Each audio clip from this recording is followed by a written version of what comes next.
les kampungs à droite et à gauche de la route. Sur la route de l'aéroport, d'ordinaire si fréquentée, nous nous dirigeons sous escorte militaire vers un hôtel où sont regroupés tous les journalistes.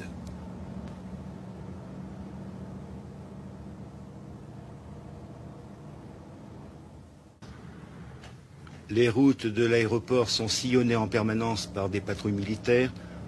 Sur les bas-côtés de la route, les autobus, des voitures, de nombreuses voitures, sont laissées abandonnées. Elles ont été incendiées par les émeutiers. Pendant le couvre-feu. Mais l'armée a des ordres très stricts. Certains régiments qui viennent de Bornéo sont composés de gens. Le gouvernement, l'armée, la police maintenant organisent des convois qui transportent du riz et des nourritures essentielles comme l'huile, le sucre, dans des boutiques de détail.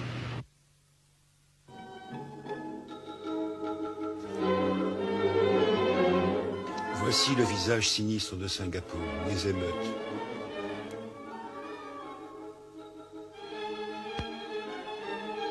Le bilan des émeutes raciales est lourd. Plus de 200 morts, de nombreux blessés, 140 voitures incendiées, plus d'une centaine de maisons brûlées, 2500 arrestations. Les troubles ont commencé mardi 13 mai vers 7 h du soir. De l'extérieur de la ville, Kampong Baru, Kampong Pandan, etc. Et vers 9 h, il y avait environ 60 morts. Vers minuit, 200.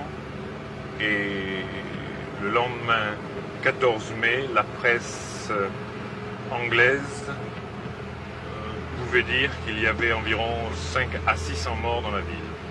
Et ces victimes appartenaient à la communauté chinoise ou bien à la communauté malaise? Mélangés. Il y avait des Chinois et des Malais, mais une grosse majorité de Chinois. En principe, ce sont des Chinois qui sont tués. Ce sont des Chinois qui ont été tués dans... Et comment expliquer cela? Ce sont les réfugiés, des Chinois ou des Malais, dont les maisons ont été détruites ou bien des gens qui ne peuvent regagner leur domicile situé dans les zones interdites.